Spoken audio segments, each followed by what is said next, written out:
Vi porto il saluto della Confederazione Sindacale Sarda. Benvenuti a tutti i delegati al terzo congresso nazionale della Confederazione Sindacale Sarda. Con il nostro congresso, come sapete, inizia in forma non rituale. La relazione del segretario nazionale uscente a nome della segreteria sarà in apertura dei lavori di domani. Oggi però è una giornata che fa parte ugualmente del contesto congressuale, perché gli argomenti che affronteremo nella tavola rotonda con gli esperti e con gli artisti che non sono casualmente messi insieme, ma fanno parte di un mosaico che poi io mi auguro che alla fine di questa giornata riusciremo insieme tutti a comporre per capire qual è la filosofia che sottende, che sta sotto questo grande discorso del recupero della nostra etnia, del recupero della nostra capacità di essere popolo. Nell'invito avete visto che abbiamo al tavolo della discussione degli esperti che hanno vissuto, che hanno speso una parte della loro vita nello studio e nell'approfondimento delle questioni inerenti alla cultura e la lingua di questo popolo. Chiamo quindi al tavolo della Presidenza per questa discussione l'antropologo professor Bachisio Bandinu,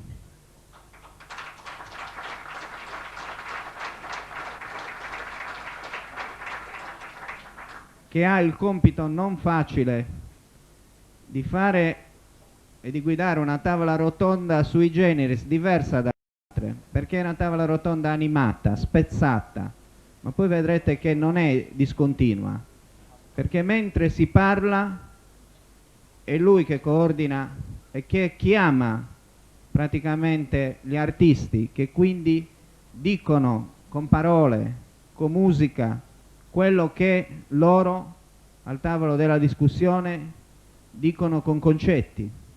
E allora chi ascolta deve avere la sensazione non solo di immagine, ma visiva e palpabile, che la connessione tra parole e fatti deve essere misurata e deve essere quindi goduta da chi ascolta.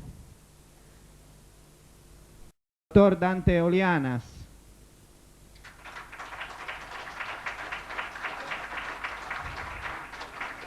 un esperto e un cultore degli strumenti musicali della Sardegna, in modo particolare delle launeddas. Il dottor Piero Marcialis,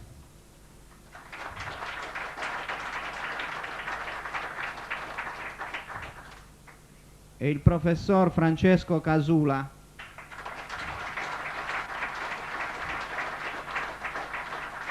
entrambi sono cultori della lingua e della cultura sarda, magari con diciamo visuali, angoli di visuale diversi.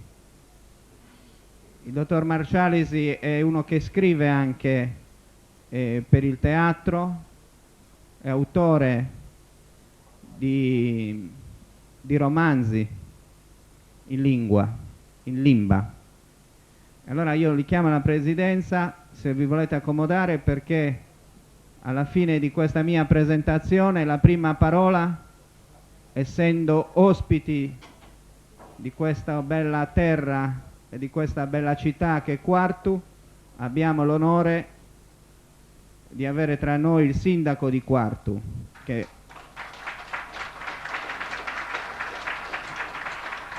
dottor Graziano Milia, che ha tenuto ad essere presente in questa giornata, perché voi sapete, avrete letto nei giornali, chi non è di Quartu l'ha letto dai giornali, che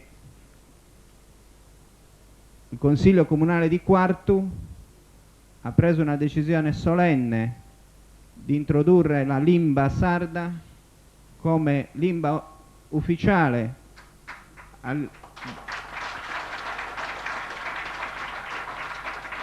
e quindi i documenti più importanti, intanto ci si può esprimere, i consiglieri si possono esprimere in limba.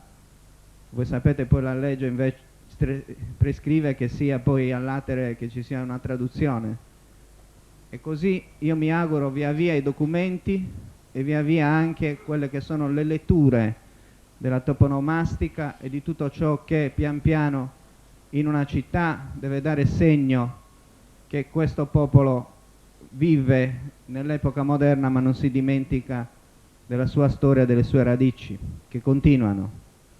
E allora io vi ringrazio per essere intervenuti. Avrete i delegati in modo particolare sanno che domani sarà dedicato completamente alle tematiche che abbiamo nello slogan di questo congresso. Noi ci teniamo a dire che anche questa giornata fa parte integrante del congresso. E allora la parola adesso al sindaco di Quartu, dottor Graziano Milia, per un saluto e un contributo nella direzione che vi ho indicato. E poi subito dopo sarà il professor Bacchise Bandinu a muovere, a animare questa nostra giornata. Mi dimenticavo, ma è una cosa importante, è una cosa che lo dico con commozione. In questo congresso saranno con noi gli altri due segretari generali, Eliseo Spiga, che ha fondato questo nostro sindacato, il dottor Eliseo Spiga, Francesco Casula, il professor Francesco Casula. Questo nel segno della continuità e dell'armonia che per fortuna ancora in questi 10 anni di vita del sindacato ci mantiene saldi nell'impegno comune per i lavoratori e per i sardi. Grazie.